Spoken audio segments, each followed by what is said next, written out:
tarde a todos. Então, hoje nós convidamos o professor Roberto Ventura Santos para ministrar uma palestra para vocês, que gentilmente aceitou o nosso convite. Queria informar que na próxima semana não teremos um palestrante convidado, porque vai ter uma defesa de mestrado, então todos já estão convidados, vai ser no ambiente Teams. Vamos iniciar a divulgação logo, já com o link da defesa que já foi criado.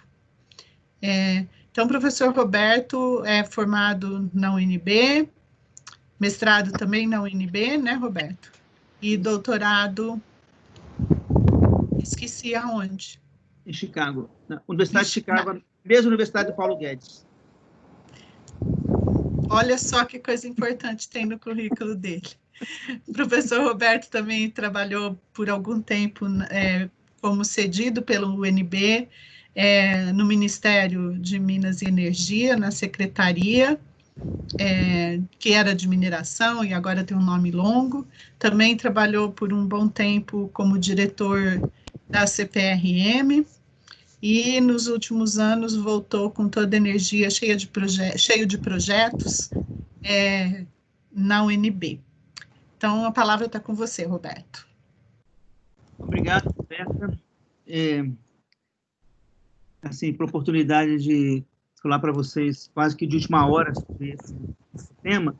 É um tema sobre aplicações geoquímicas em ciências forenses e eu acho que o tema ele é interessante porque eu acho que ele abre novas perspectivas de trabalho para o geólogo ou para os nossos mestrandos e doutorandos, porque eu sempre falo isso, acho que a geologia vai além de bússola e martelo, né? Acho que eu diria que essa área forense, que não é necessariamente uma área da polícia, mas é uma área principalmente que envolve também certificação de materiais, é uma área onde tem questões sobre autenticação de origem, e eu acho que hoje, mais do que nunca, cada vez com essa questão da Covid, por exemplo, cada vez mais nós temos preocupados em saber de onde que aquilo que a gente utiliza no dia a dia, daquilo que a gente come no dia a dia, de onde vêm esses produtos, né?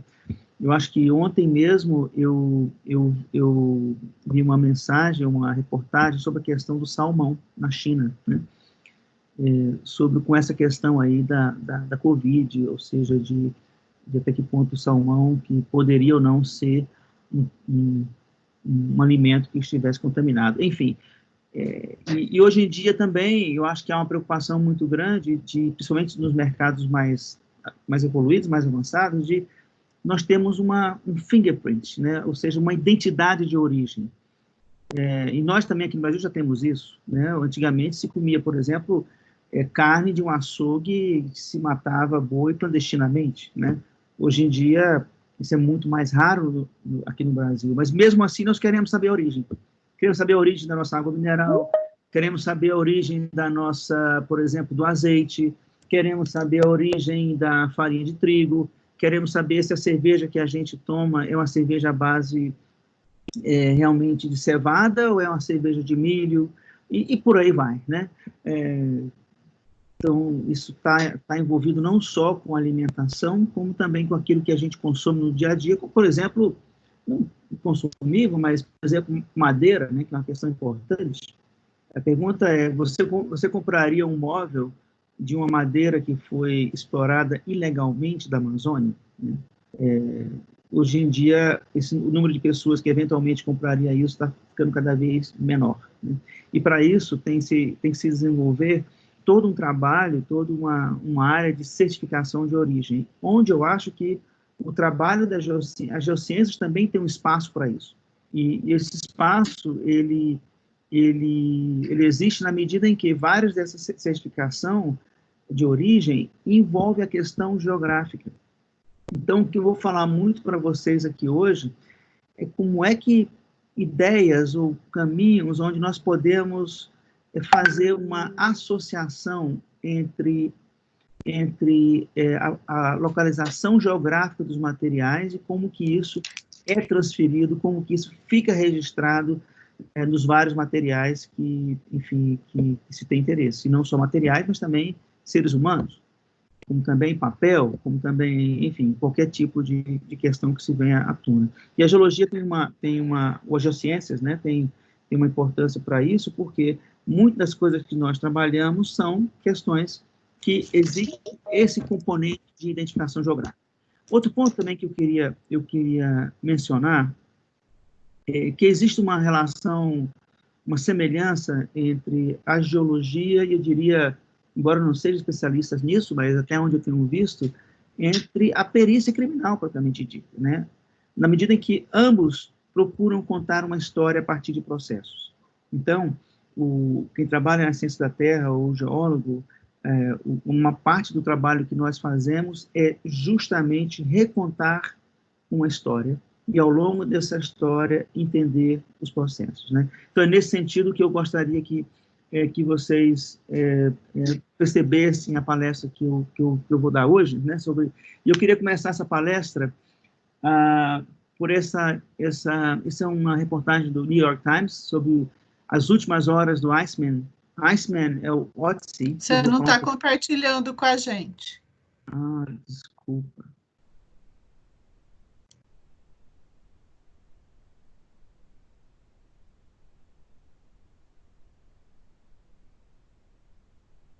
Espera aí, só um pouquinho aqui.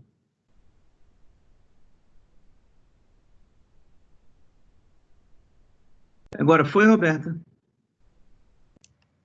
Ainda não. Ué? Está com a margem vermelha? Não, peraí.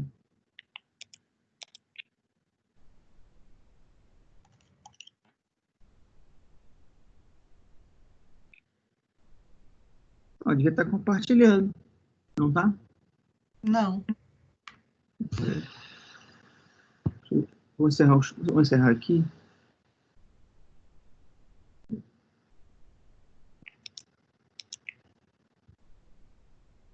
Você sumiu da minha tela.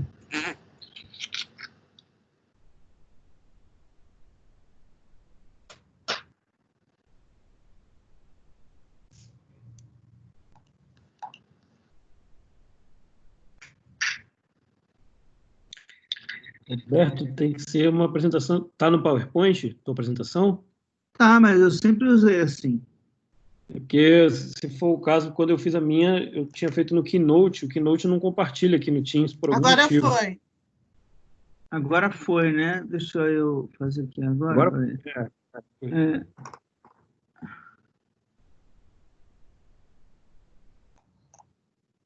Foi agora? Está aí? Sim, tá certo. Foi, agora foi. Beleza. Então, olha só, eu queria, então, começar essa minha palestra falando sobre o Otzi. E, na verdade, eu tive a oportunidade de visitar o Museu do Otzi no ano passado, né?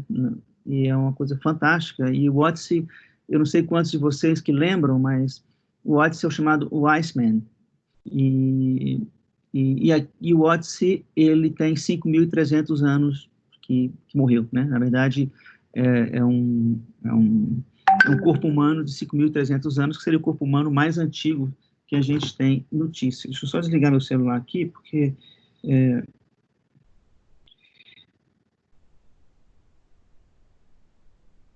E eu vou introduzir essa palestra falando um pouco sobre o Otzi. Existem vários estudos que foram feitos sobre esse Iceman, que foi encontrado na Itália, no norte da Itália, bem próximo à cidade do Martino, né, de Milano, e vários estudos foram feitos sobre o Otzi, inclusive sobre, por exemplo, quais foram as últimas horas do Otzi, o que ele fez nas últimas horas do Otzi. De fato, ele foi assassinado. Então, o próprio museu da cidade de Bolzano coloca que esse foi o assassinato mais antigo que existe, né? Existem também informações ou dados que quem matou o Otzi. Na verdade, 2 anos depois que ele foi descoberto, acabaram que encontraram uma marca de flecha no ombro direito dele, né? Então, assim, ele morreu assassinado por uma flecha. Outra informação importante também é que recentemente vai ter um filme sobre o Otzi, e é interessante porque o Odyssey não só mostra para a gente, né, o que foi a vida há milhares de anos, como também os materiais que ele utilizava, o que ele comia, né? E é sobre isso um pouquinho que eu vou falar, porque ele também até nos trouxe informações sobre a chamada idade do cobre. Então, até isso, o Odyssey também nos trouxe novidades com relação a isso. E o Odyssey, ele também foi encontrado com praticamente todas as suas vestimentas e utensílios. Que eu chego vestimentas, a roupa de proteção, a flecha, a faca, a bolsa que ele carregava, enfim, estava tudo junto, né? E isso dá um panorama de utilização, de identificação e percepção do que era a vida do indivíduo fantástica, né? E nós também sabemos o que havia no estômago do Odyssey. Nós temos que investigar também o que existia no intestino do Odyssey. E essas informações são importantes para a gente saber, por exemplo, o que ele comeu 2 horas antes de morrer. O que ele comeu 10 horas antes de morrer. Então, de certa forma, e também sabemos ainda, coisa interessante, que o Odyssey tinha marcas de acupuntura no seu corpo, ou então de outras marcas que ele mesmo fazia.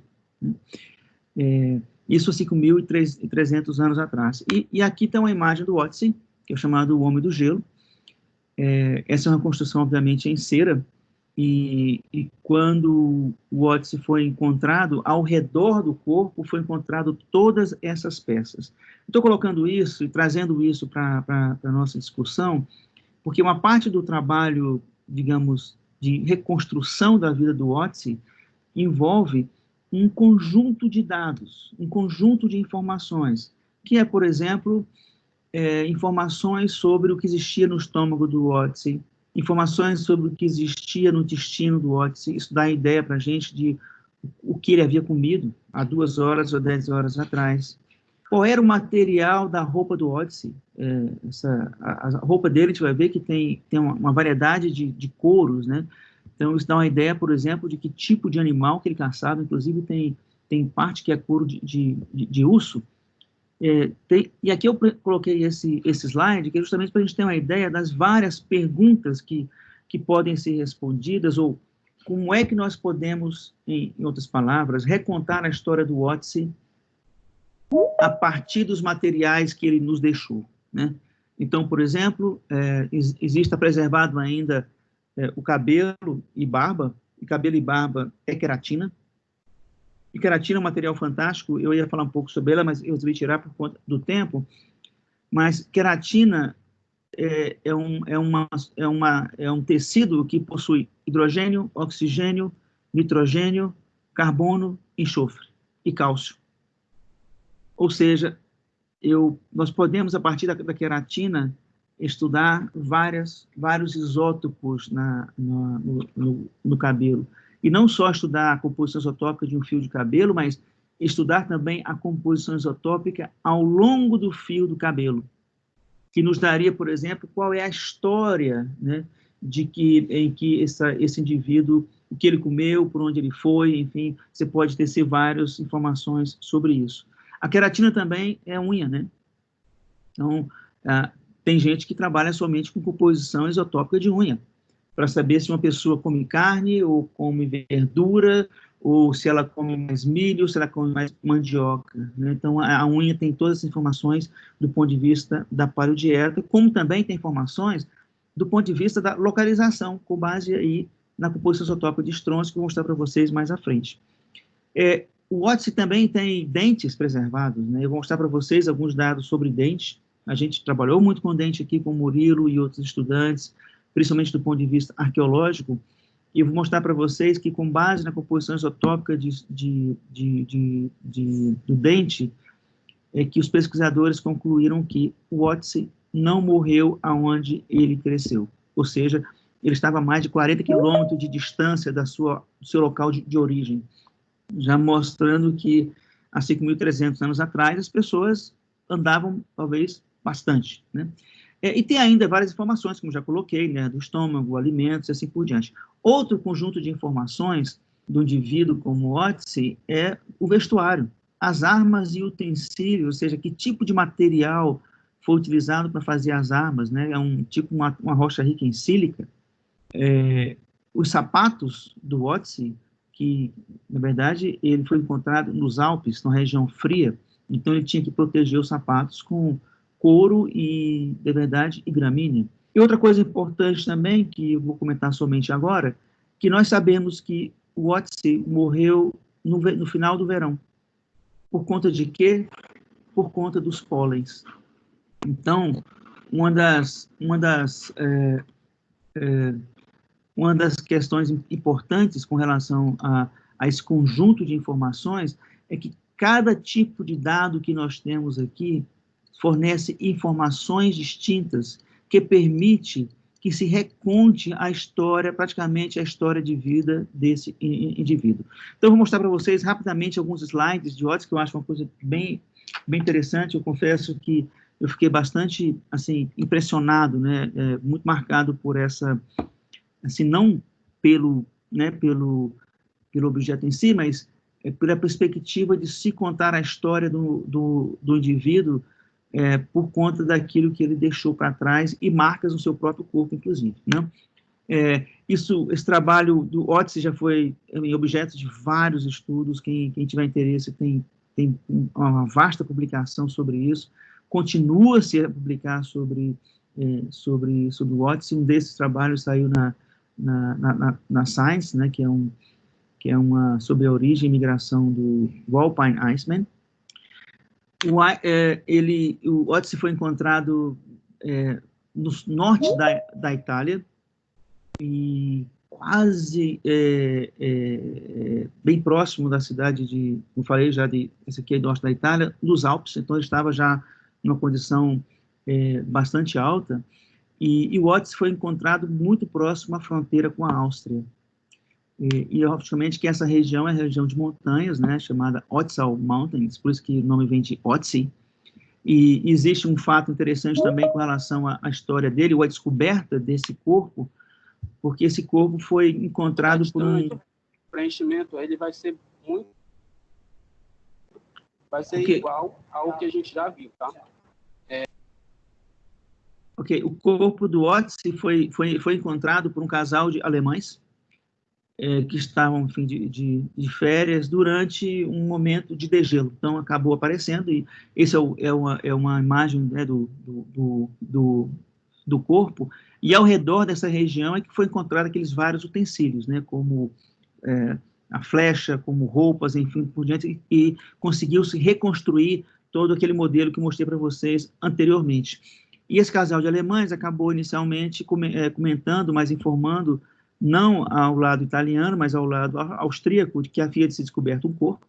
Como isso é norte da Itália e Áustria, logo se pensou que esse corpo era de alguém que tinha desaparecido, que foi andar nas montanhas e morreu, né? Se fosse aqui no Brasil, certamente era um corpo que foi assassinado por alguém, né? Mas, enfim, acharam o corpo, e logo que o policial viu o corpo, ele percebeu que não era um corpo recente, porque está mumificado, né? E aqui está uma foto de onde ele está no museu em Bolzano, na Itália, e até mesmo houve uma certa disputa diplomática, né, onde que o Otzi ia, se ele ia para o lado austríaco, para o lado italiano, e acabou que ele, na verdade, ele é italiano, né, então ele é conterrâneo do Martino, e hoje ele está no museu em Bolzano. E aqui eu queria chamar a atenção de uma coisa que eu acho muito importante também, que uma peça científica, ou de estudo científico como o Otzi, ele acaba se transformando numa atração, né, uma atração turística, inclusive, e atração turística que é decorrente, inclusive, do próprio desenvolvimento científico e do conhecimento científico que é desenvolvido a partir do seu conhecimento, né? Eu acho isso muito relevante, que nós temos exemplos no Brasil, pouco sobre isso, como a Serra da Capivara, e deveríamos ter muito mais, mas mostra o potencial, por exemplo, de uma curiosidade científica, enfim, atrair as pessoas, né? Esse é o corpo do Otzi. Observem que ele está completamente mumificado. obviamente ele perdeu boa parte da sua massa de água, mas, ao mesmo tempo, é um corpo onde o tecido está muito bem preservado, né? E talvez seja o tecido humano mais antigo que se tem notícia. Esse é um detalhe da cabeça do Otzi. Observem que aqui o pesquisador está tentando encaixar, né, a arma, né, na mão dele, então ele praticamente morreu ou caiu, né, segurando a arma. Mas um detalhe também para mostrar assim, o nível de preservação: a pele está completamente preservada, ao ponto de se identificar, por exemplo, feições como essa, são marcas na pele. Alguns pesquisadores acham que isso pode ser acupuntura, outros acham que é tatuagem, então, mesmo porque, né, nessas marcações existe um pouco da utilização de carvão. E no corpo do Otzi tem várias dessas marcas, né? Ele tem várias dessas marcas encontradas em diferentes locais, e tem gente que diz que isso, na verdade, era uma tatuagem ou um tipo de acupuntura na época. E aqui tem o primeiro material geológico que o Otzi carregava. Esse é um material que eu peguei de um jornal, mas, na verdade, esse é uma flecha, a ponta da flecha da face A e face B, e existe toda uma discussão, aí, mais do ponto de vista da arqueologia, principalmente de como que esse material era, digamos, polido, como era feita a manutenção desse material para que ele mantivesse o nível de corte, né? E, obviamente, uma coisa importante também é qual é a origem desse material, porque indicaria, por exemplo, um local onde o Otzi teria passado ou vivido, né? E aqui está um exemplo de um detalhe sobre a manutenção desses utensílios, que, obviamente, à medida que ele vai sendo utilizado, ele vai perdendo o corte. Existia toda uma, digamos, uma estratégia de como reutilizar e transformar esse material num material de corte mais efetivo. E, por fim, também, nesse mesmo site do Daily News, existe toda uma história, digamos assim, sobre as últimas horas do Otzi, né? As últimas horas do Otzi seria, incluindo o que ele fez, o que ele comeu, para onde ele estava, se ele dormiu, se ele não dormiu, enfim. Isso, olha só, eu estou colocando isso porque eu estou recontando uma história de um ser humano que viveu há 5.300 anos atrás, a partir dos vestígios do seu corpo e a partir dos vestígios daquilo que ele carregava. E realmente é uma coisa fantástica, né, de nós termos acesso a isso e poder recontar esses últimos momentos, né, que foi do Otzi antes dele ser, enfim, assassinado aí há 5.300 anos. E, indo para a questão da geologia, que é um dos pontos centrais também das geociências aqui da nossa palestra, umas ferramentas muito importantes que foi utilizada são justamente os isótopos de oxigênio. E antes de voltar a esse quadro, eu vou só relembrar a todos que existe uma relação, né, entre a composição isotópica de oxigênio e a temperatura média de uma determinada região. Em outras palavras, que quanto mais frio, mais negativo é a composição isotópica de oxigênio. Então, tendo isso em mente, eu queria retornar nesse diagrama aqui da direita. Esse diagrama da direita, esse diagrama ele faz uma relação de delta 18 com a elevação. Então, como eu mostrei nesse diagrama anterior, quanto mais negativo, né, mais frio, né? Quanto mais negativo, menor a temperatura. Em outras palavras, quanto mais negativo, que é o caso aqui, mais frio. E no caso dos Alpes, que aqui nós esteja bem, essa é a região dos Alpes está aqui, né? Então, dá para ver melhor aqui nesse mapa menor. Essa região tem uma elevação bem maior do que essa elevação aqui de baixo. Então, em outras palavras, isso que está marcado aqui com linhas abertas são rios ou drenagens, ou seja, é a composição isotópica de vários rios e drenagens da região de acordo com a altitude. Eu queria que vocês observassem que esses rios que estão aqui, e principalmente a cor verde e azul, são os rios que estão mais ao norte, ou seja, são as drenagens que estão nas regiões mais elevadas, né? E, consequentemente, com valores de delta-18O mais negativo. Essas drenagens aqui de cima são drenagens que estão nas regiões mais baixas, né? E aqui nesse mapa também, ou nesse diagrama também tem esse outro símbolo, que também são na verdade, são drenagens e nascentes, né? Onde aqui são nascentes também das regiões mais quentes, e aqui são nascentes das regiões, as que estão parcialmente abertas, né? Regiões mais frias. E aqui está a composição isotópica do Otzi. E o que foi analisado nessa questão aqui do Otzi? O esmalte do dente, né? Que é um enamel. Enamel é o esmalte dentário, que é essa capazinha última do nosso dente, que é um carbonato apatita. E observem que a composição isotópica do enamel e também do osso do Otzi, ele é mais compatível com os rios do sul, ou seja, das partes mais baixas aqui da Península Itálica, né, dessa região mais baixa, do que com a parte mais ao norte, que é mais fria. Então, esse foi um primeiro indício que foi utilizado pelos pesquisadores, inclusive esse paper da Science, para dizer o seguinte: o Otzi estava na região mais elevada dos Alpes, mas a composição isotópica do esmalte do seu dente, que, diga-se passagem, é adquirida durante a adolescência, é correspondente a um clima muito mais quente. Então, foi a primeira indicação de que o Otzi não vivia nos Alpes, né, mas que ele estava lá, provavelmente caçando, quem sabe visitando alguém, enfim.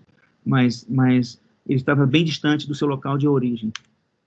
A mesma questão também, a mesmo tipo de abordagem, veja bem, nesse caso aqui do oxigênio, nós estamos inferindo que o Otzi não vivia nos Alpes a partir de um sinal da atmosfera, ou a partir de um sinal da chuva. Esse é um componente atmosférico que influencia a composição isotópica de oxigênio. Só que no mesmo esmalte, nós podemos analisar tanto a composição isotópica de chumbo, quanto a composição isotópica de estrôncio. Nesse caso, esse parâmetro, ele não é um parâmetro atmosférico, é um parâmetro puramente geológico. Ou seja, nós adquirimos, a nossa composição isotópica de estrôncio depende daquilo que a gente come. Em outras palavras, é isso. Lembrando que o cálcio substitui o estrôncio. Então, aqui, só para colocar, talvez alguns não tenham muita experiência com isso, né? Ao contrário dos isótopos de oxigênio, os isótopos de rubídio, por exemplo, o rubídio, principalmente o rubídio 87, que está aqui, né? Possui dois isótopos, 85 e 86. O estrôncio possui 4 isótopos, 84, 86, 87 e 88. E o que acontece é que o estrôncio 86 corresponde a 10% da abundância de estrôncio. Ele é um isótopo estável e não radiogênico. Em outras palavras, não há aumento e nem consumo e nem diminuição da quantidade de átomos de estrôncio 86. No entanto, o rubídio 87 decai para o estrôncio 87. Isso quer dizer o seguinte, que à medida que o tempo passa, alguns átomos de rubídio, como o rubídio 87, acabam se transformando em estrôncio. Isso implica que existe uma variação da composição isotópica de estrôncio no território, ou nos tipos de rocha, que depende essencialmente da idade da rocha. Então, rochas muito antigas, crustais da crosta, vão ter uma alta razão de estrôncio, rochas mais jovens vão ter uma baixa razão de estrôncio. Em outras palavras, é como se o território tivesse uma variação da composição isotópica de estrôncio que, se devidamente mapeada, nós poderíamos gerar mapas, né, de identificação ou de certificação de origem. A mesma coisa é válida para o chumbo. Só que o chumbo, que tem 3 isótopos principais aqui no caso que a gente utiliza, o 206, 207 e aqui é o 208, né? Desculpa, aqui é chumbo 208, ele é produzido a partir do caimento desses elementos aqui, que é o urânio 235, 238 e o tório 232. Mas o importante aqui é que as variações isotópicas de chumbo permitem identificar, digamos, vários reservatórios diferentes, ou várias origens de materiais diferentes. E é por isso que essas razões estão aqui. Né? Mas observe que aqui eu tenho razão isotópica de chumbo. Isso, na verdade, é a composição isotópica também do esmalte do Otzi. E observem que aqui, esses triângulos aqui são enfim, as amostras analisadas, né, que é tanto, principalmente aqui o osso e o enamel do Otzi, que está marcado aqui. A composição isotópica do dente, então, do Otzi, mostra que ele cresceu numa região onde dominava rochas permianas vulcânicas e rochas gnáisicas e filitos. E não tinha carbonatos e não tinha basaltos. Isso, do ponto de vista da geologia da região onde ele foi encontrado, é muito importante, e essa informação, de certa forma, ela é compatível, né, com a informação de que ele não vivia na região alta dos Alpes, mas vivia nas partes mais baixas, né? Então, assim, essa é uma introdução que eu queria colocar, como a partir de, não só da geoquímica isotópica, mas de outras informações, nós podemos recontar a história, enfim, mesmo de um ser humano que viveu aí há 5.300 anos. Eu queria mudar um pouquinho agora de tópico, porque a geoquímica, na verdade, os dados forenses, ou de geoquímica, ou isotopia forense, como se queira, ela tem aplicações não só na questão humana, né, de identificação da pessoa, muito embora eu deva ressaltar que, por exemplo, hoje, a utilização do DNA, o DNA é uma identificação a nível do indivíduo, né? A gente não consegue fazer isso com a geologia isotópica, mas em alguns casos onde seja mais complexo, é muito importante. Mas nós temos também várias aplicações dessa isotopia ou da geoquímica a estudos ambientais, que eu acho que é uma questão muito importante hoje, e eu vou mostrar para vocês alguns dados e informações que nós temos sobre isso, e particularmente na Amazônia. E essa questão tem impacto em quê? Em qual áreas tem um impacto grande? Eu acho que nós, geólogos, geoquímicos, podemos ter uma contribuição bastante interessante com relação a isso. Por exemplo, nós conseguimos certificar a origem de madeira. Hoje, o Brasil tem as reservas florestais, tem as concessões florestais, onde se pode fazer o manejo florestal. A pergunta é, nós podemos gerar ou desenvolver um marcador isotópico ou químico, onde nós consigamos definir que essa madeira veio de tal local, ou seja, como se fosse um fingerprint de origem? E eu estou falando de madeira, mas estou falando também de peixe. Por exemplo, o pirarucu é uma espécie ameaçada. E pirarucu não pode ser comercializado se for pirarucu de ambiente natural, não pode ser comercializado. Existe alguma forma de nós identificarmos isso, né? E eu acho que essas questões vão ficar cada vez mais críticas e importantes digamos assim, com o aumento do uso dos recursos naturais. Então, eu vou falar um pouquinho sobre o que a gente tem aprendido sobre como que se dá a interação do sinal geoquímico em rocha e solo e o sinal geoquímico na fauna, principalmente, né? Como é que é essa conexão? Eu queria mostrar, e particularmente para a Amazônia. Então, esse é um slide, né, na verdade, da topografia da Amazônia. E a Amazônia, ela obviamente, vocês estão vendo aqui as grandes redes de drenagem, e o interessante aqui é que as redes de drenagem da Amazônia não drenam o mesmo tipo de rocha. Ou seja, se nós pegarmos o mapa geológico da região amazônica, ou da parte norte da América do Sul, podem reparar que nós temos regiões cratônicas. Dentro das regiões cratônicas, nós temos regiões do Arqueano, do Paleoproterozoico, do Mesoproterozoico, do Neoproterozoico, mas nós temos também um input muito grande de sedimentos andinos. Como, por exemplo, toda a área de drenagem que nós temos aqui no Rio Solimões, nessa região do Rio Solimões, são sedimentos andinos, ou rochas andinas, que possuem composições isotópicas muito distintas, por exemplo, das rochas que drenam aqui, das altas que drenam, por exemplo, os rios do Beni Madeira, que, por sua vez, também são distintos da área de drenagem do Rio Negro. Isso quer dizer o seguinte, que nós podemos transferir o sinal isotópico e geoquímico da rocha para o solo e, por sua vez, para a água. E é sobre isso que eu quero falar, ou seja, como que um sinal isotópico da rocha, como é que, em última instância, ele é transferido para as drenagens e rios, e como que isso também é transferido para a biosfera.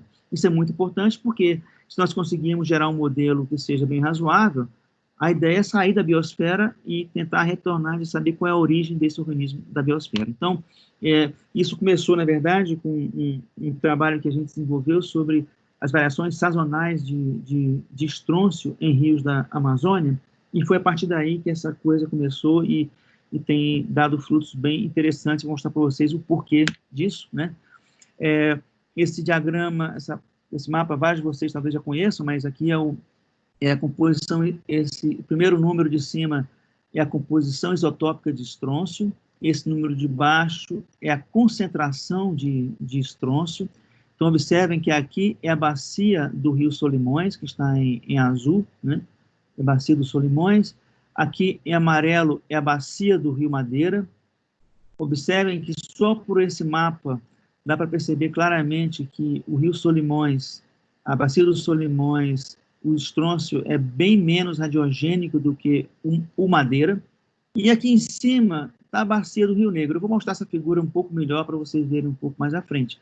Mas o que essa figura indica em última instância?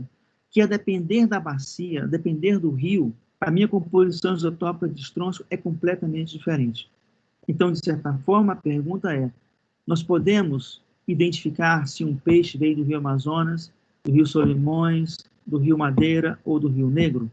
E eu vou dizer para vocês que a resposta é sim, que temos chance, sim, de identificar isso, justamente porque há essa transferência do sinal isotópico da rocha para o solo, para a água e, por fim, para o organismo vivo, né?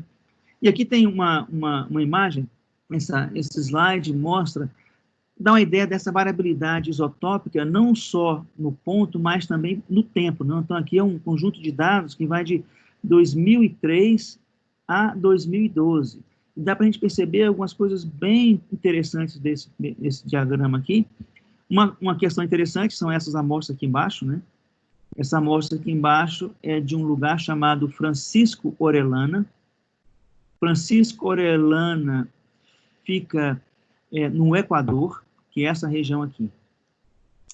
E observem que Francisco Orellana, ao longo de todo o período de amostragem, foi o que apresentou as variações isotópicas de estrôncio menos radiogênicas, ou seja, mais juvenis. E, de fato, isso ocorre porque essa região aqui, o local onde foi coletado essa amostra, que está mais ou menos aqui, ela drena rochas vulcânicas do Equador.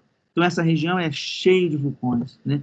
E são vulcões juvenis. Não são como os vulcões, por exemplo, do norte do Chile e sul do Peru, que são vulcões que têm muita contaminação crustal. Esses não são vulcões juvenis, por isso que eles são muito pouco radiogênicos.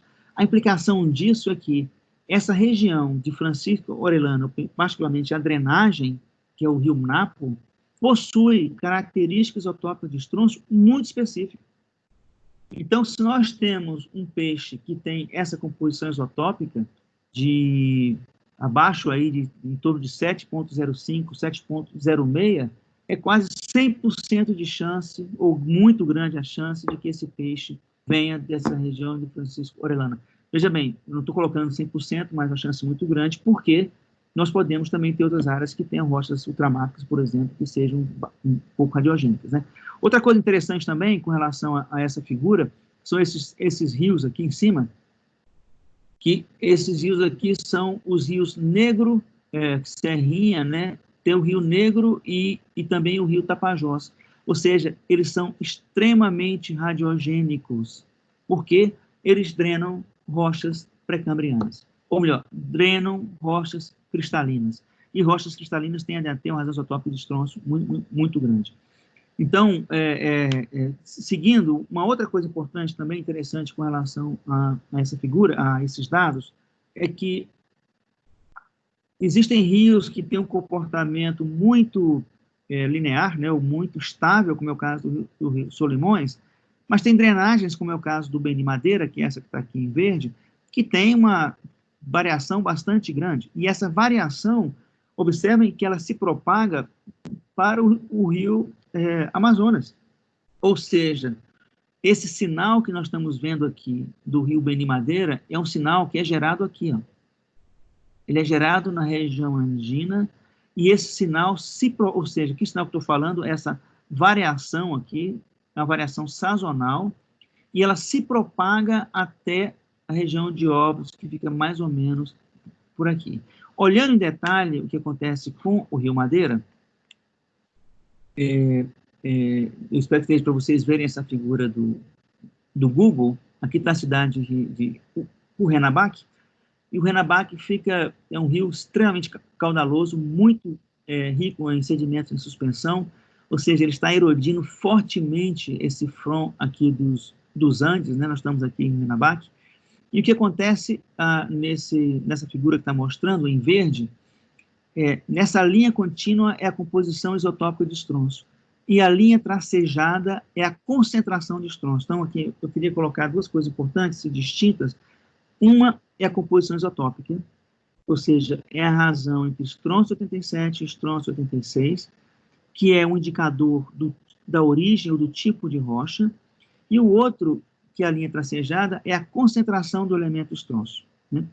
E o que esse gráfico mostra é que quando a concentração de estrôncio diminui, né, que é nesse momento como esse aqui, ó, a razão isotópica de estrôncio aumenta.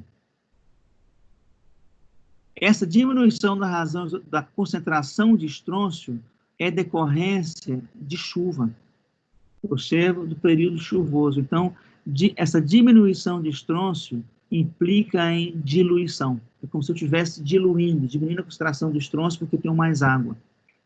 No entanto, quando eu tenho mais água, eu aumento a razão isotópica, ou seja,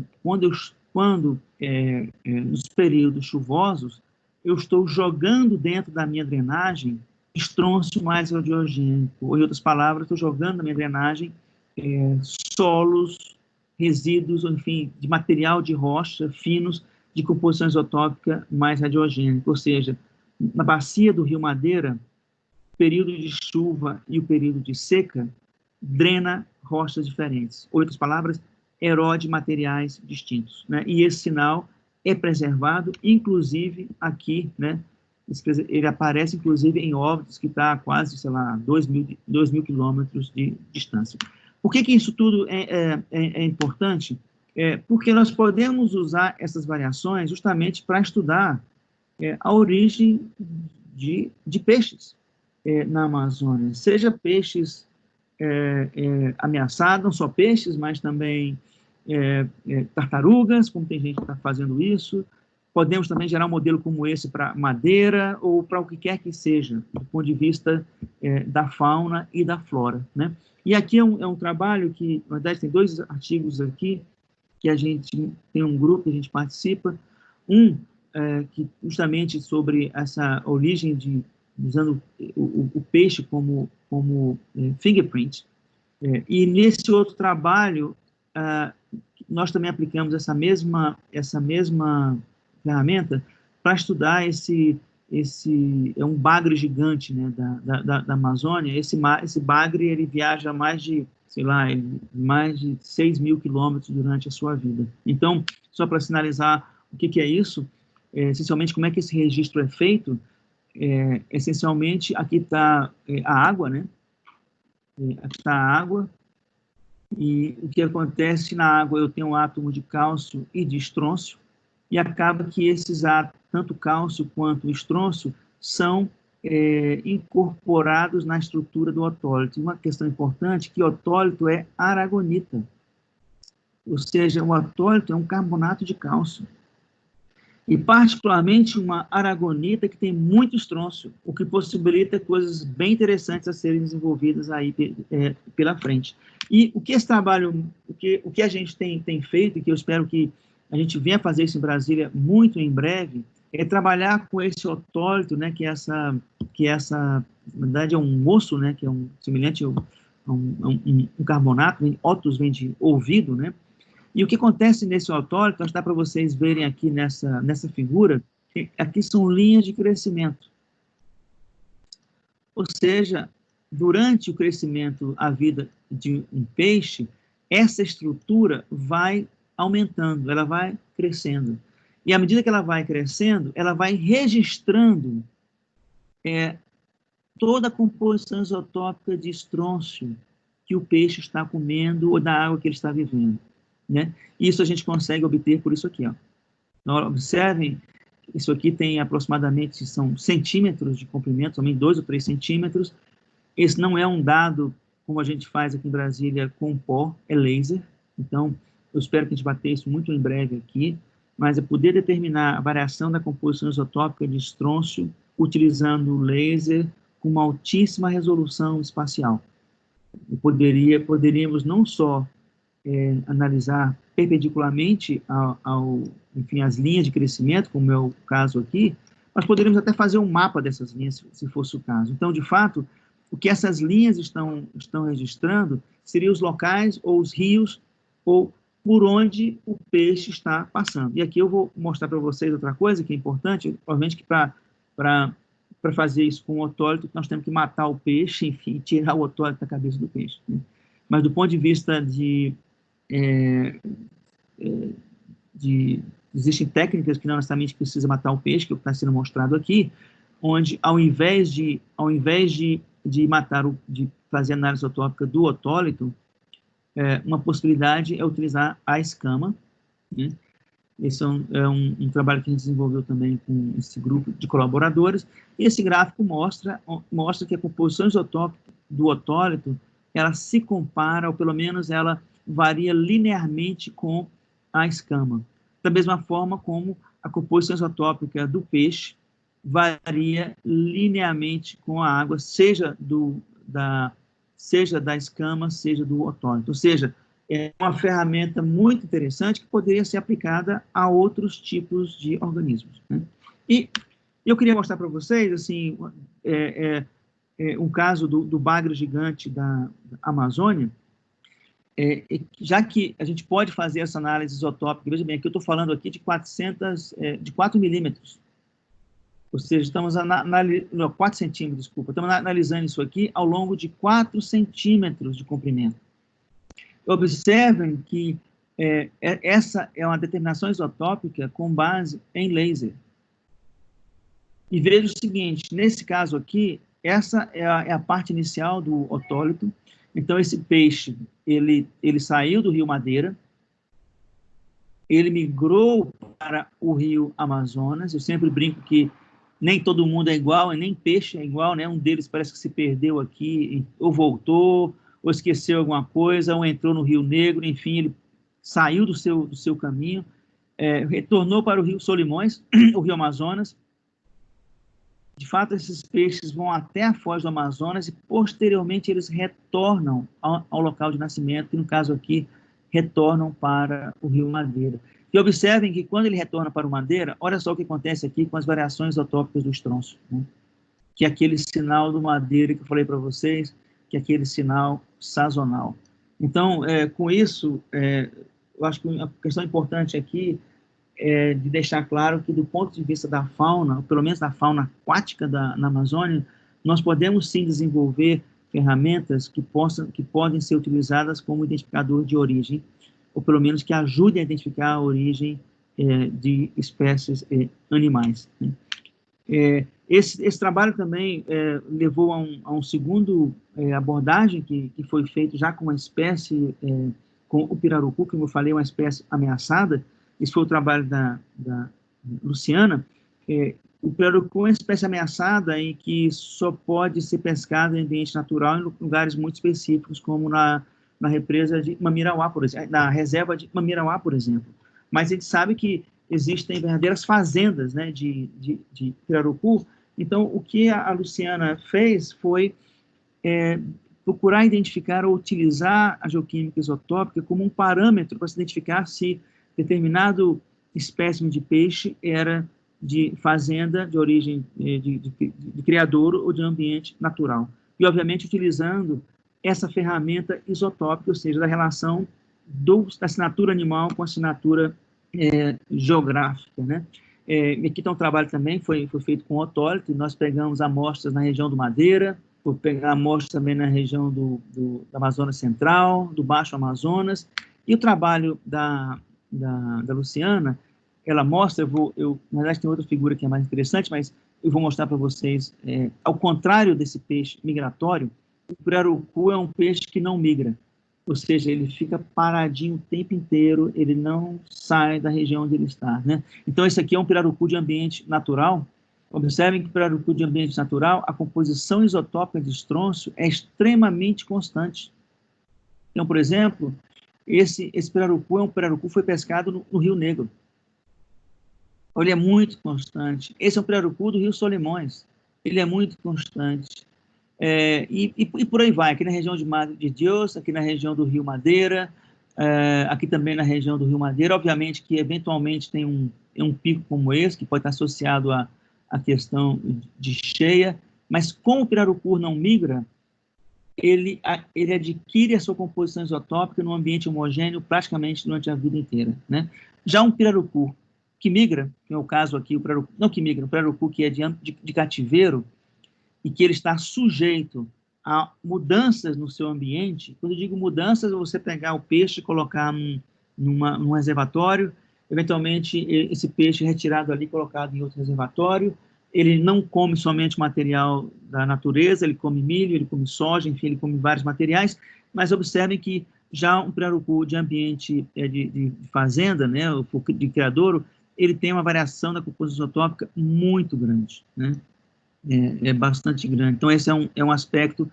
Então, o primeiro aspecto aqui, do ponto de vista da identificação, de origem, seria as variações isotópicas aí do otólito. Só que nós podemos ir além. Além da questão do estrôncio, que está registrado aqui aqui no eixo X, né? Nós podemos também estudar o pirarucu do ponto de vista do delta C13. Mas, no caso do delta C13 do otólito, que é um carbonato também, a questão não seria a origem, se é do Rio Amazonas, se é do Solimões, se é do Madeira, mas é o tipo de alimentação. E aqui, quando eu falo de alimentação, eu estou falando sobre plantas C3 e plantas C4. E uma questão que é importante, que boa parte da ração animal ela é a base de plantas C4. E plantas C4 tem uma composição isotópica muito mais positiva do que as plantas C3. É por esse motivo que tanto uma combinação do isótopo de estrôncio com o delta C13 é um parâmetro muito forte, né, para se identificar se um peixe como o pirarucu é de ambiente natural, ou seja, cresceu no ambiente natural, ou se ele cresceu em condições de cativeiro, sendo alimentado por ração animal, por exemplo, a ração para peixe, como se queira. Bem, deixando de lado essa parte aí que envolve fauna e flora, eu queria passar para um outro tema também, que é um tema forense, que é a questão ambiental. Na verdade, quando eu pensei nessa palestra, assim, vários temas poderiam ser colocados aqui, por exemplo, Mariana, Brumadinho, mas aí eu pensei que Mariana e Brumadinho, nós temos outros colegas que trabalharam muito mais dentro, né, de Mariana e Brumadinho, poderiam nos dar uma palestra sobre Mariana e Brumadinho, né? E eu achei que seria bem interessante de mostrar para vocês esse trabalho da Giovana, que foi um trabalho muito legal também, muito interessante. É um trabalho de geoquímica muito aplicado às questões ambientais e com forte impacto na questão de impacto ambiental, eventualmente forense, né? Bem, eu não sei quantos de vocês conhecem essa região, mas esse é o Jockey Club de Brasília, não fica muito longe. Quem não conhece, eu aconselho a ir lá, né, e conhecer, porque até para saber assim, o quanto a gente joga de material na natureza, mas o aterro do Jockey Club, que é um lixão, ele começou, na verdade, foi um lixão que, ao redor desse lixão, foi desenvolvida a cidade da Estrutural, que é essa cidade aqui, que eu não sei nem mais, tem milhares de pessoas que moram aí, e, obviamente, pessoas que estão sujeitas, né, as contaminações, enfim, dessa região. Outra coisa importante também, que todo esse lugar aqui, ó, se dá para vocês verem, são chácaras, e aqui é produzido hortaliças e verduras, e uma questão que, não estou dizendo que é isso, mas tem que ser refletida até que ponto uma proximidade de uma área como essa não compromete, digamos assim, a qualidade desses materiais. Mas, enfim, é uma coisa que chama atenção para que todos possam entender. Outra coisa que eu queria chamar a atenção também, esse aqui é o aterro, ele tem quase 1,7 quilômetros de comprimento, mais ou menos, sei lá, 1 quilômetro aqui de largura, e aqui nesse pontinho branco, esse pontinho branco são postos de monitoramento da CAESB, justamente para saber como esse aterro não foi feito nenhum tipo de selante ou isolamento na base, ele praticamente tem um contato direto com o solo. Então, vocês podem imaginar, né, que isso aqui é perfeitamente possível de estar ocorrendo hoje num aterro como esse. Eu não tenho nenhum tipo de impermeabilização, de tal forma que eu tenho uma interação muito forte entre os resíduos, né, o lixiviado do próprio aterro com as rochas, na verdade, com o solo, né, que, diga-se de passagem, é um latossolo. E aqui tem uma questão bem interessante também, que eu acho que é importante de mencionar, até para se entender do ponto de vista do processo, que é uma interação de soluções extremamente redutoras com soluções com o solo oxidado, que é o solo do Distrito Federal. Isso eu acho que é um motivo aí de um estudo aí que eu espero que a gente consiga levar isso à frente para tentar entender como isso ocorre de forma mais efetiva. E uma coisa importante com relação aos aterros, acho que a Giovana colocou isso muito bem no mestrado dela, é que existe a possibilidade dessas áreas serem produtoras de gás, principalmente de CH4. Uma questão fundamental é por quanto tempo que essa matéria orgânica vai estar degradando, por quanto tempo que esse sistema vai estar produzindo metano. Essa é uma questão importante. Segunda questão, até que ponto nós podemos utilizar o conhecimento do processo de degradação da matéria orgânica desse aterro para entender o processo de degradação da matéria orgânica em ambientes geológicos? E outra questão, por exemplo, a matéria orgânica, quando degradada em sistema geológico, vira petróleo e gás. Esse já é esse é um local onde essas reações também estão ocorrendo, como está sendo mostrado aqui a produção de CO2 e também a produção de CH4. Isso foi mostrado que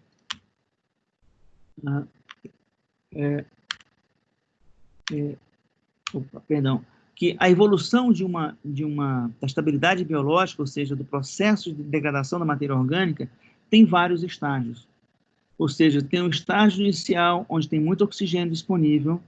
Obviamente, nesse estágio inicial, eu vou produzir CO2 somente, mas na medida que o oxigênio está sendo consumido pela degradação da matéria orgânica, outras reações começam a ocorrer, e essas reações são chamadas de estágio da metanogênese, implicando que nós vamos produzir quem? Metano. E, obviamente, quando a gente produz metano, a gente também produz não só o metano, que é essa linha verde, como também o CO2. E isso tem um impacto gigantesco na composição isotópica do CO2. Então, em outras palavras, o que eu vou mostrar para vocês aqui, na verdade, é a composição isotópica do CO2, e lembrando que o CO2, quando ele se mistura com a água, ele forma o ácido carbônico. E esse ácido carbônico, eu vou colocar assim, ele se decompõe em algum momento em HCO3-. Esse HCO3- é um íon que nós temos em solução. E é justamente esse ΔC13 que a gente vai analisar, ou que a gente analisa para monitorar, por exemplo, ou saber em que estágio que nós estamos do processo de degradação. E a razão disso é simples, é que essa aqui são dados de fracionamento isotópico, né? Então, leiam esse diagrama aqui como sendo ΔC13 do CO2 menos ΔC13 do metano, né? E aqui está a curva do metano, que essa curva em vermelho, e a curva em azul é a curva do HCO3. Observem que mesmo a temperatura da ordem aí de 25 graus, ou de 50 graus, o fracionamento isotópico entre o metano, entre o CO2 e o metano, é da ordem de quase 60 por mil. Em outras palavras, se nesse processo de metanogênese, nós vamos estar produzindo um metano extremamente negativo e um CO2 extremamente positivo. Eu chamo a atenção disso porque a indicação de que nós estamos no processo de metanogênese é justamente o fato da composição isotópica do CO2 e, consequentemente, desse HC, do bicarbonato, ser muito positiva e muito diferente, inclusive, das águas naturais que a gente tem acesso. Eu queria ainda mencionar com relação a isso, estou quase acabando, não está passando, assim, que existe uma série de reações, né, que ocorrem nesse processo, e são reações que, além do carbono, outros elementos poderiam ser utilizados, como nitrogênio, como enxofre, para se entender melhor esse processo. E o que a Giovana encontrou, de certa forma, não era para estar aqui. O que a Giovana encontrou, de certa forma, foi que o lixiviado do aterro possui variações isotópicas de carbono da ordem de 10 a 15 por mil positivo. Isso é muito parecido com aquilo que a gente observa no bambuí. Os carbonatos do bambuí também têm composição isotópica de 10 a 15 por mil positivo. Por isso que, em alguns casos, tem sugestões de que essas variações isotópicas são decorrentes de processo de metanogênese, que a gente, de fato, não está mais vendo a fração da matéria orgânica, né? E o interessante é que esse sinal positivo, ele se propaga de tal forma que a gente consegue ver esse sinal positivo, por exemplo, num poço de água subterrânea, como mostrei para vocês agora há pouco. Então, aqui, por exemplo, nesse diagrama, está mostrando a composição isotópica do lixiviado, a composição isotópica de um poço raso, naquela região, que corresponderia à água subterrânea mais superficial, e aqui está a composição isotópica de um poço profundo, que corresponderia à água subterrânea mais profunda, ou a que está no aquífero fraturado, né? Então, esse é um exemplo que eu queria mostrar para vocês, de como se traçar, como um traçador, por exemplo, de CO2 num sistema como esse, semelhante ao aterro sanitário. E, por fim, assim, eu não poderia deixar também de falar sobre a questão do ouro, né? E eu encontrei algum material bem interessante de que, nessa questão forense, é que o ouro tem sido cada vez mais utilizado pelo tráfico de drogas como lavagem de dinheiro. E para as pessoas que trabalham com geologia econômica, eu estou trazendo esse item particularmente porque a pergunta é: nós podemos identificar a origem do ouro? Dá para se identificar a origem do ouro? Eu diria que não é tão simples, porque principalmente no ouro que passa por um altíssimo grau de pureza. Mas uma amostra de ouro que talvez não seja tão puro, existem vários exemplos. Esse aqui é um trabalho que foi publicado agora em 2020, onde os autores, né, procuram identificar a origem desse ouro suspeito, principalmente na Colômbia e Venezuela, por conta do tráfico de drogas, e procurando estabelecer parâmetros, aqui no caso de arsênio, cádmio e lantânio, cério e lantânio, ou seja, terras raras, vanádio, cobre e níquel, ou seja, olhando na composição dos elementos traços de amostras de ouro, se é possível identificar a origem. Quando eu digo origem, inclusive, o local, a mina, o local do garimpo onde esse ouro foi retirado. Esse é um trabalho do Roger Dixon, que ele fez outros trabalhos também. Aqui na África do Sul, a mesma coisa. E na África do Sul, até onde eu vi, essa roubo de ouro é muito mais frequente do que a gente imagina. E existe todo um trabalho que tem sido feito, procurando também elementos traços. No caso aqui, são elementos como chumbo, antimônio, estanho, selênio e telúrio, para identificar a origem do ouro. Eu anexaria aqui também, isso não foi feito ainda, né? Um outro componente muito importante são os isótopos de chumbo, que talvez seja um fingerprint muito interessante para isso. Eu diria que essa é uma questão que é bastante relevante num país como o nosso, particularmente aqui também na América do Sul. E, por fim, eu queria só deixar para vocês uma mensagem sobre os mapas de variação isotópica. Eu não sei quantos de vocês já ouviram falar sobre o chamado as isoscapes. E as isoscapes são as variações isotópicas no território. E a ideia é que essas variações isotópicas sejam utilizadas como identificadores de origem no território. E podem ser variações tanto baseadas em água, ou seja, na precipitação, quanto baseadas também no sinal geológico.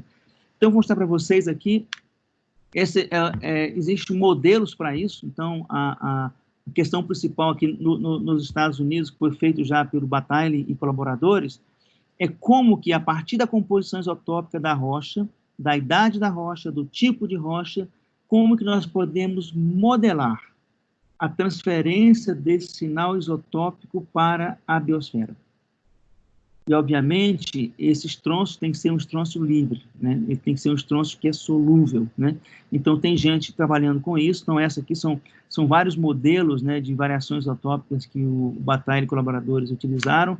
Vou mostrar mais um outro aqui também. Esse já é um colaborador também do Bataille, mostrando para os Estados Unidos aqui um mapa das variações isotópicas do estrôncio lábil, ou seja, do estrôncio livre, porque é esse o estrôncio que o passarinho bebe, que o rato bebe, que a gente bebe, que a planta bebe também. Então, é fazer essa conexão da rocha-solo com a biosfera. Então, esse tipo de coisa que é feito aí para isotostrôncio.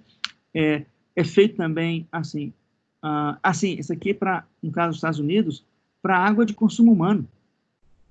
Ou seja, mapearam qual é a água de consumo humano nos Estados Unidos que possa ser utilizado também como um indicador de proxy de origem humana, ou de animais, ou seja lá o que for, né? Essa já é um proxy da composição isotópica de oxigênio. E aqui tem uma coisa interessante, que aqui uma relação da composição isotópica de oxigênio na água tem relação com a composição isotópica do dente. Então, por exemplo, se uma pessoa cresceu nessa região, certamente vai ter uma composição isotópica de oxigênio, porque é uma região mais fria, mais negativa do que alguém que cresceu, por exemplo, na Flórida. Isso tem sido utilizado não só para identificação humana, como de origem, como também de materiais, né? Há também isoscapes de água subterrânea.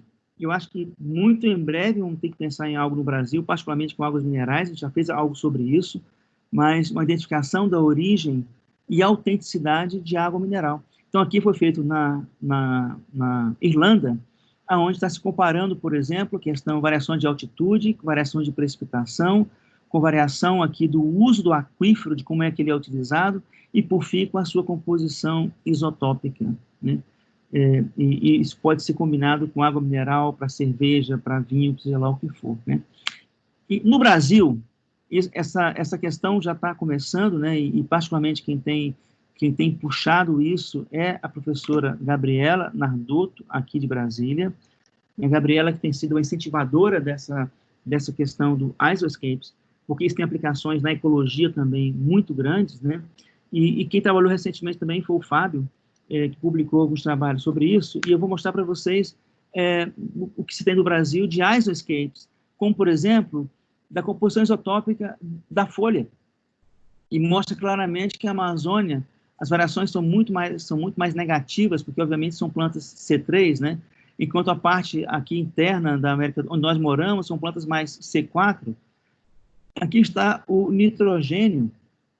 Observe que o Nordeste, a composição isotópica de nitrogênio é extremamente positiva, mas a Amazônia também é positiva em alguns lugares, né? Então, assim, é como se nós tivéssemos variações isotópicas de estrôncio no território que poderiam ser utilizados, por exemplo, fazer uma conexão, por exemplo, com a unha ou com a queratina, né? E aqui também tem outras variações isotópicas de caso de oxigênio e de hidrogênio, que está relacionado principalmente com a precipitação. E nós estamos tentando fazer esse modelo da esquerda, das variações isotópicas em rocha, é nosso, né? A gente começou a fazer, a Camila vai trabalhar nisso também, e a ideia é, a partir do mapa geológico, se montar um modelo da composição ou da variação isotópica de estrôncio na superfície. E isso tem que ser calibrado por vários fatores. Vocês estão vendo aqui, são estradas, e esses pontinhos são animais mortos, né? Ou animais onde se tem amostra de pelo. Por que amostra de pelo? Porque a ideia é fazer a composição isotópica de estrôncio no pelo desses animais. Já fizemos alguns, porque é como se esses animais vão refletir a composição isotópica do estrôncio dessa parte da biosfera, e a ideia é combinar isso com o dado geológico que está mostrado aí ao lado. E, por fim, eu acho que esse é o último, eu queria também convidar a todos, né, para um seminário que vai ter da RENIF, que é a Rede Nacional de Isótopos Forenses. Isso foi uma rede nacional que foi criada no ano passado, que está muito interessante, e que essa rede, ela combina peritos da Polícia Federal, nós temos delegados envolvidos, peritos, geoquímicos, geólogos, o pessoal da área de ecologia, o pessoal da área de hidrogeologia ou hidrologia, o pessoal da área de certificação de origem de alimentos, e vai ter mini cursos, enfim, e eu aproveito aqui para convidar a todos para participar. Eu acho que é isso, desculpa aí se foi muito longo. Obrigado.